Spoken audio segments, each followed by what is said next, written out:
I almost signed just $399 a month, and one line in the contract showed the truth. I was paying tens of thousands more. Watch this. My name's Henry. I was standing at the counter in a car dealership, pen basically on the paper, the manager smiling like we'd known each other for years. On the table, a glass of water, a folder where everything was already approved, and one page with a big number at the top, $399 per mo. Under it, in smaller print, 84 months. The rate was good, according to them, 6.9%. And in that moment your brain does a simple thing, it compares $399 to what you pay now and says, fine. Almost like a subscription. Almost like rent. The manager talked fast and smooth. Comfort matters. We made the payment comfortable. If you want, we can even do $379 if we add a small package. Small package is their favorite phrase. And you nod, because it's hard to argue with comfort. I nodded too. And here's my habit, before I sign anything, I always look for 3 lines. Not because I'm paranoid. Because once I realized there are places in a contract where the truth is written bigger than it is in the conversation. I flipped the page, even though he'd already slid the pen closer. And I saw a little table that looked boring: amount financed, finance charge, total of payments. Most people don't look at that. Most people hunt for the interest rate and thus monthly payment. But my eye stopped on the last line, total of payments, and something clicked. Because per month is the number that calms you down. Total is the number that tells the truth. I didn't make a scene. I just did what any adult should do when someone asks for their money. I checked the math. Right there. $399 times 84 is $33,516. That already sounds different than $399. And that's only the payments, before the stuff they love to hide inside words like package, protection, service, extended warranty, gap. The manager noticed I'd gone quiet and immediately added, but you're not paying $33,000 today. You're paying $399. That's the whole point. That moment is the key. They train you to think about pain, not price. Not what does this cost, but how tolerable is this every month? And if the pain is tolerable, your brain signs. I ran my finger down the lines again and asked calmly. Just to confirm, this line, total of payments, that's what I actually pay in the end, right?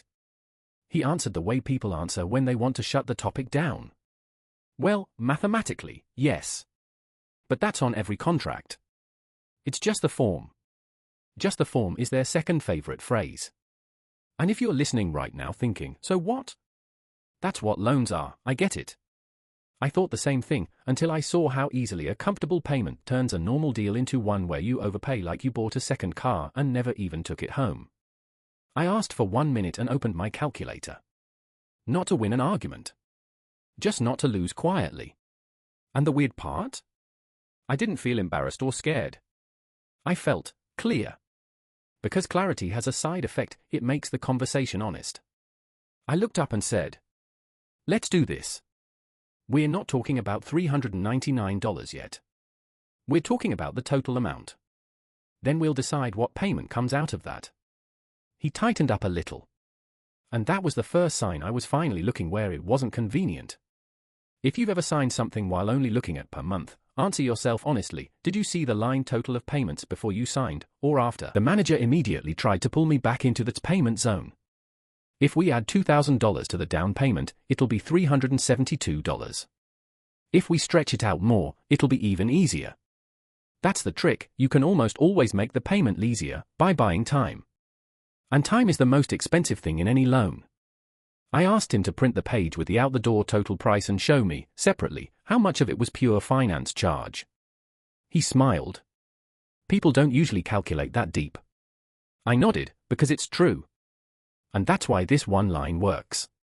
If you want to check yourself right now, take your monthly payment and your term and just multiply. Then ask, would you agree to that price if they said it first, one number, out loud? He printed one more page and set it on top, like he was doing me a favor. The paper was boring, no pictures, no smiles, just a table. And the real price always lives inside tables like that. 3 lines. On the surface, nothing special. First, amount financed. It sounds almost harmless, the amount you financed. In your head it becomes, that's what I borrowed. But in reality it's not just the car's price. It's everything you quietly allowed them to fold into the loan so you wouldn't feel the pain up front: add-ons, protections, service packages, sometimes even parts of fees. You don't see them stacking up because they keep you locked in a conversation about $399. Second, finance charge. That's the cost of the loan, what you pay on top for the right to pay later. Most people assume this is just interest. But the truth is, sometimes things stick to this number that were casually described as processing, bank fees, packages. Not always, not everywhere, but if you only look at the rate, you miss the point. Third, total of payments. And this is my favorite cold shower. It's simply the total of all your scheduled payments. Not approximately, not comfortable, but a specific number. It doesn't smile and it doesn't negotiate. I look back at our numbers: $399, 84 months. That was already $33,516. And there it was in the table, officially, neatly, like a sentence written in one line. And next to it, on a separate line, was finance charge, how much of that $33,516 I'd be paying just because I stretched the purchase over time. I asked, "Why didn't you say this number out loud even once?" The total. He didn't argue. He just acted like it didn't matter.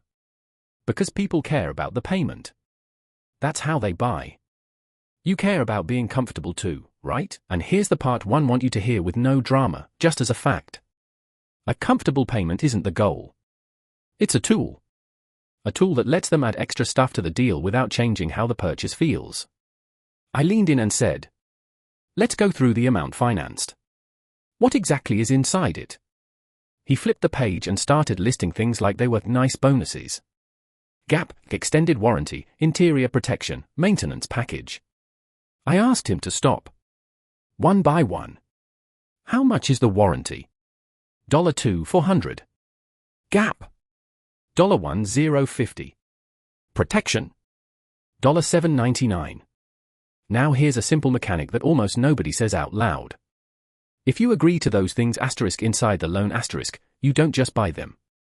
You buy them on an 84-month payment plan. You pay interest on them. And most importantly, you stop experiencing them as separate purchases, because everything dissolves into that one number, $399 *. I looked at him and said calmly, "So you're offering me a deal where I pay interest on a warranty and gap for 7 years?" He smiled. "But you don't feel it as $2,400. It's just a couple dollars a month." Just a couple dollars a month is another soothing phrase. The problem is that deals turn expensive from exactly those couple dollars. And you don't notice it happening because your brain is given one job: keep the payment inside a tolerable zone. I went back to total of payments and ran my finger over it. This line is honest. This is the total. And if we remove from amount financed the things that aren't the car, the total changes. Right. He didn't answer right away. He paused a second, but it said everything. Then he said, "In theory, yes." That pause explains a lot. Selling a car and selling a car plus a bundle of add-ons with interest for 7 years are two different conversations. And the difference is sitting inside a table most people never ask to see. I pulled out my phone and did one thing I recommend to anyone: without drama, I wrote down 3 numbers. Amount financed. Finance charge. Total of payments. Not the payment. Not the rate.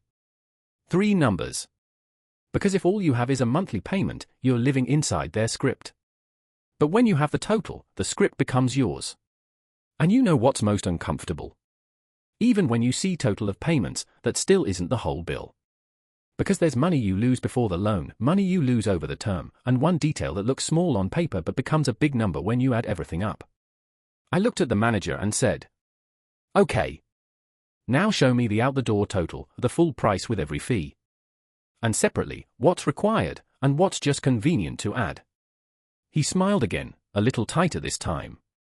People don't usually do that. I said, "I want to.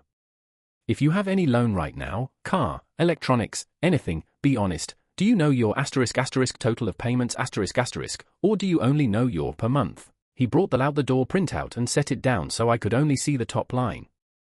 There it was again, another small, comfortable number, the monthly payment, with a neat schedule next to it. I slid the page down until I could see the total deal amount. The sticker price on the car was $32,900. In conversation, that sounded like within budget. But the out-the-door total didn't start at $32,900. It looked like this. $32,900, the vehicle price.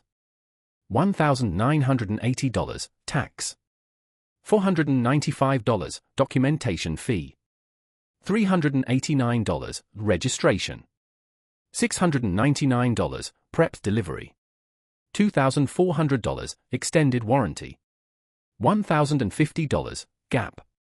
$799, interior protection. $1,200, maintenance package. The total on paper became $41,912. I didn't say a word. I just looked at the manager, then back at the number. $41,912 isn't a nice purchase. It's a different level of decision. But the most interesting part wasn't even that, because in the contract were those same 3 lines, and they turned $41,912 into a completely different number. Amount financed was almost that whole total, minus my down payment. Finance charge sat on its own line.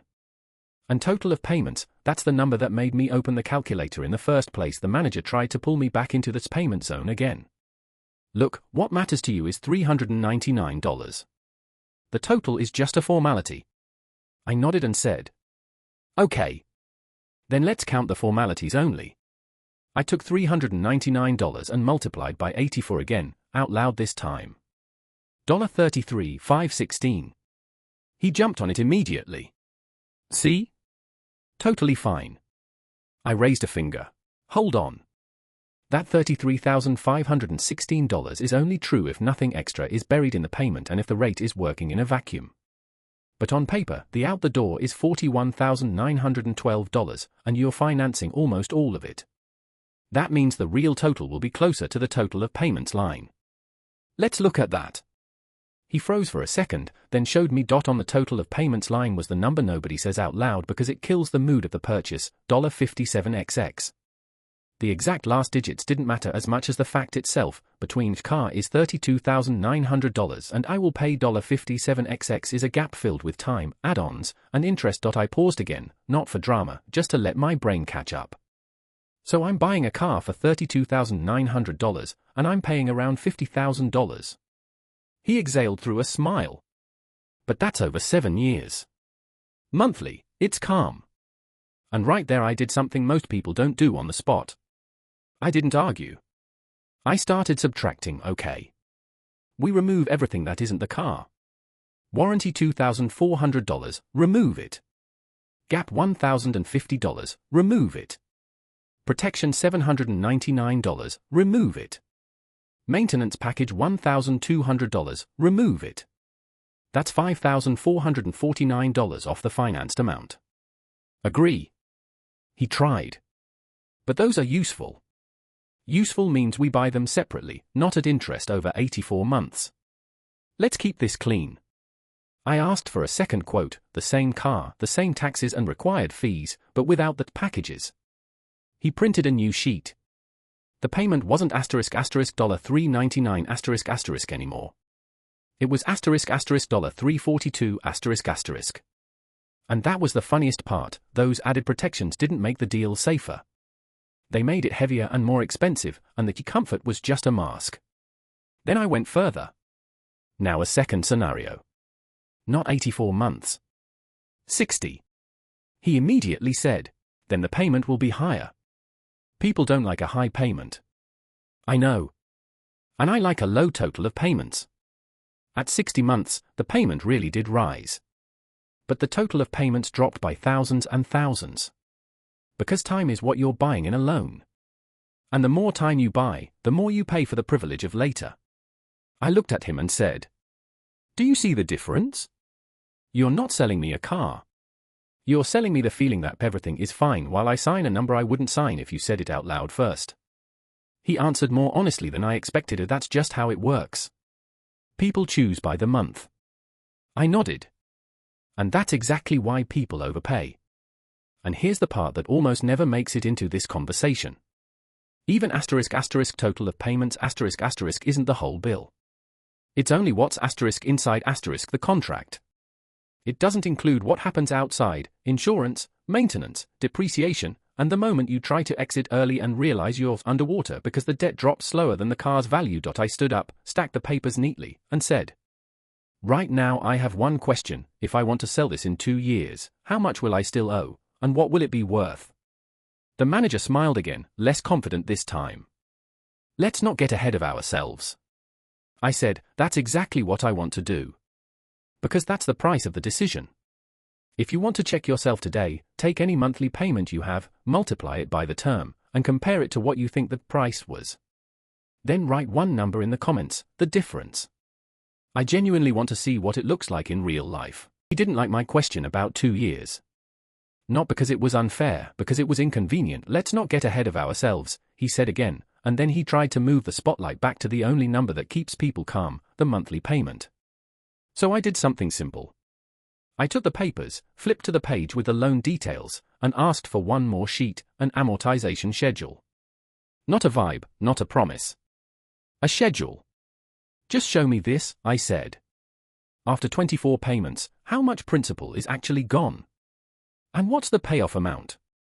He blinked. Then he went into that smooth dealer rhythm. "Most people don't worry about that. You're not planning to sell in 2 years. "I might," I said. "And if I do, I want to know what I'm stepping into." Here's the part people miss: a loan doesn't behave the way your instincts think it behaves. Your instincts say, "I pay every month, so the debt steadily goes down." But early on, especially on long terms, your money mostly feeds the asterisk cost of time star. Interest. The debt drops slowly, and the car's value drops fast. That's how you end up underwater without doing anything wrong. He finally printed the schedule, and the numbers made the whole story feel less like a purchase and more like a treadmill. At 84 months, the first 2 years were brutal. Not in payment size, in progress. You can make 24 payments asterisk asterisk and still owe a number that looks almost like the day you signed. I ran it like this, right there on the counter. $399 per month x 24 months equals $9,576 paid. But the payoff after 2 years? Still sitting way higher than most people expect because you barely touched principal. Meanwhile, the car's value isn't waiting for you to catch up. Depreciation doesn't care about your payment schedule. And that's when the question stopped being "Is $399 comfortable?" and became "What happens if life happens?" Because life always happens. A job change.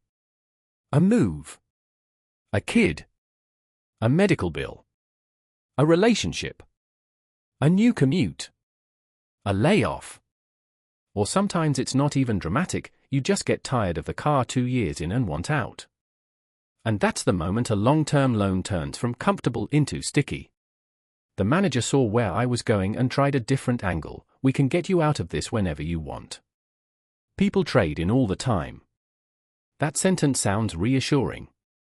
It's also the most common way people unknowingly restart the same trap, because get you out often means one thing: roll your negative equity into the next loan. You don't feel it. You don't see it as a bill. It gets folded into the next amount financed, and your monthly payment stays in the zone. That's how someone wakes up 3 cars later still paying a comfortable number, with a total cost that would have sounded insane if it was said out loud on day 1. I looked at him and said it calmly. So if the car is worth, say, $27,000 in 2 years, and I still owe, say, $34,000, the difference doesn't disappear. It moves. Right. He didn't answer right away. Same pause as before.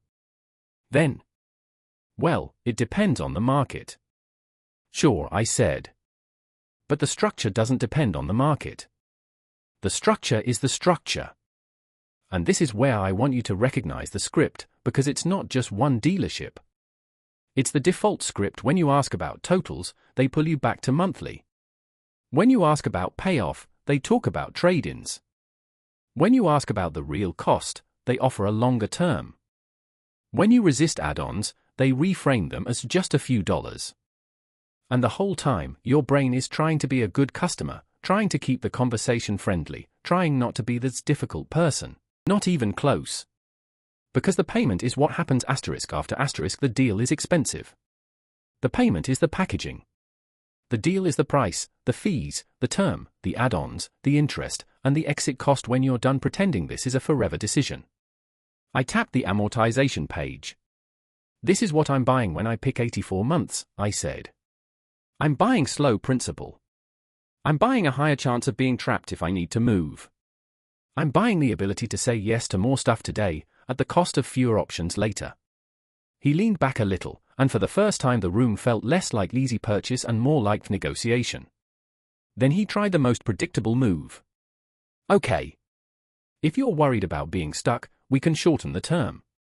60 months. But the payment goes up. I nodded. Good. That's a real trade. Higher monthly for a lower total and a faster escape. Now we're finally talking like adults. And right there, I realized something that mattered more than any one fee or one add-on. The biggest risk wasn't even the warranty or the gap or the protection package. The biggest risk was signing a deal you can't exit cleanly. Because the moment you can't exit, the whole deal owns you. I didn't walk out. Not because I was suddenly convinced, because I wanted to see what happens when you don't let the conversation drift back to comfortable. He printed the 60-month option and slid it toward me like a test. The payment was higher. He waited for my face to flinch. It didn't, because once you've seen the total, the monthly number stops feeling like the main character. It becomes what it really is, packaging. Before we talk about the payment, I said, I want the deal in 3 numbers. Same car, same required fees. No bundles. Just 3 numbers. He already knew what I meant, because his posture changed again, small but real. Which 3? He asked. Amount financed. Finance charge. Total of payments, I said. And I want them for 60 months and 84 months. Side by side. That's the simplest way I found to break the spell. Because you can argue feelings all day. You can't argue 2 totals sitting next to each other. He tried the usual pressure in a softer tone. Most people just decide what they can afford monthly. I get that, I said. But I'm deciding what this costs me in real life. Then I did something else that matters just as much. I separated the car from everything that rides on top of the car. Print the out-the-door price again, I said, and show me 2 versions, one with only what's required, and one with everything you added. I want to see the difference as one number. He smiled like I was being extra, but that's the point. If you're not willing to be a little extra for 5 minutes, you'll be extra paying for 5 years. When the 2 sheets came out, the gap between them wasn't subtle. The required version was boring. The convenient version was expensive, and the moment you see that gap as one clean number, it becomes harder to justify with phrases like, it's only a few dollars. That phrase is a weapon. Not because it's illegal, because it's effective. So I started using a rule that makes those phrases useless. If you can't say the price out loud as a single number, you're not ready to buy it. I pointed at the add-ons list and said, give me the cash price for each of these. Not per month. Cash. That's the second spellbreaker. Because per month is fog. Cash is sunlight. And here's what surprised me, once you insist on cash prices, half the must-have stuff suddenly becomes optional. Not always. But often. Then I asked the only question that actually protects you, what does my exit look like at 24 months? Not, can I trade it in? Not, will you take care of me? Numbers are, how much will I owe after 24 payments on 84 months versus 60 months? And what's the estimated value range of the car at that point? He started with the market line again. So give me a range, I said. Best case and worst case. I just want to see the shape of the risk. That's the third spellbreaker. Because the trap isn't the purchase. The trap is being forced to stay. And then I gave him 2 sentences that kept the whole conversation clean. I've used them since, not just with cars, any loan, any contract, anything that comes with a smiling monthly. I'm choosing the deal by total cost, not by payment. And I'm not financing anything I wouldn't buy in cash today. When you say that calmly, something interesting happens. The room gets quieter. They stop selling you comfort and start selling you math. He tried one more angle. What if we keep 84 months but lower the rate a bit? Show me the totals, I said. If it's real, it'll show up there. Because the truth about a loan always shows up in the same place, the totals. At this point, I wasn't even thinking about winning. I was thinking about control. The kind of control you only get when you force every decision into one of three buckets. 1. Required fees. 2. The thing you're actually buying. 3. Extras you're choosing on purpose. Everything else is just a way to blur bucket number 3 until it feels like #1. And if you've ever wondered why smart people still overpay, it's because they aren't stupid, they're tired. They're trying to be agreeable. They're trying to get through the day. And the whole sales process is built to reward that. I looked at the manager and said, almost casually, "I'm not here to be difficult. I'm here to be clear." He nodded. And for the first time, the numbers he printed felt like a real conversation instead of a performance, because once the totals are on the table, you can still choose the deal. You can still buy the car. You can still decide the payment works for your life, but now you're doing it with your eyes open. And in a second, I'm going to tell you the one place people still lose money even after they negotiate the totals, because it doesn't show up in the contract the way you think it does. The most uncomfortable part didn't hit me on the total of payments line. It hit me in the parking lot, when I stepped out for air and opened an insurance quote on my phone, not the calculator, because the contract is only what happens inside the deal. Money leaks outside the deal, and out there, nobody hands you a neat table with an honest total. Everything feels blurry. That's just life, that's unavoidable. And that's exactly where most people lose more than they ever lose on a fee. I walked back in and asked for one more thing. Okay. Let's say we made a clean deal. No bundles. A sensible term. Now show me what this car costs me per month if we count everything. The manager smirked. That's not really on us. It's on me, I said. Because I'm the one paying. I took a sheet of paper and wrote 4 lines. Not from the contract. Mine: insurance, gas, maintenance, depreciation. My insurance quote was about $185 a month, not roughly, a range, $170 to $210, because that's what rates look like where I live. Gas, with my driving, was another $220 to $260. Maintenance, I put in conservatively, $70 a month ***, because tires, brakes, and little surprises don't ask for permission. And the fourth line, the one people don't calculate because it doesn't show up as a bill every month: depreciation. If the sticker says $32,900 it won't be worth that next year, even if you drive perfectly. The first 12 to 24 months are usually the steepest drop. I didn't try to guess the exact number, I used a cautious scenario, *** down $6,000 over 2 years ***. That's $250 a month ***, just because time passes. And suddenly, the real monthly payment looked like this. $399, loan. $185, insurance. $240, gas. $70, maintenance. $250, depreciation. Total, about $1,144 per month. That's why focusing on $399 is focusing on the most comfortable part. It's like looking at the price of a plane ticket and ignoring that the hotel, food, and taxes cost more than the flight. The manager looked at my notes and tried to joke. If you calculate like that, every car is expensive. I nodded. Exactly. And then the question becomes honest: do I want this expensive car, or do I want freedom in my numbers? And there's one more piece almost nobody adds to this picture: the cost of exit. If 2 years from now you want to change cars, move, cut expenses, you don't run into desire. You run into your payoff amount. And on a long term, that payoff drops slowly. That isn't bad luck. That's math you can see in advance if you ask for the amortization schedule and check the payoff after 24 payments. I looked at the manager and said, "Listen, I'm not against buying a car. I'm against a trap. So here are my terms, and they're simple. First, I choose a term where, after 24 months, I'm not underwater compared to the car's value. Second, I don't finance add-ons, nothing I wouldn't buy in cash today. Third, we talk total of payments *** first, and only then do we talk per month." For the first time, he stopped drawing little boxes and started doing real math. We removed the bundles.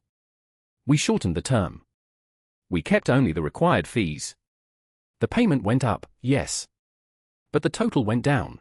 And more importantly, the exit became real, not a vague "we'll trade you out," but a number, what I'd actually owe. Here's what I want you to take from this story.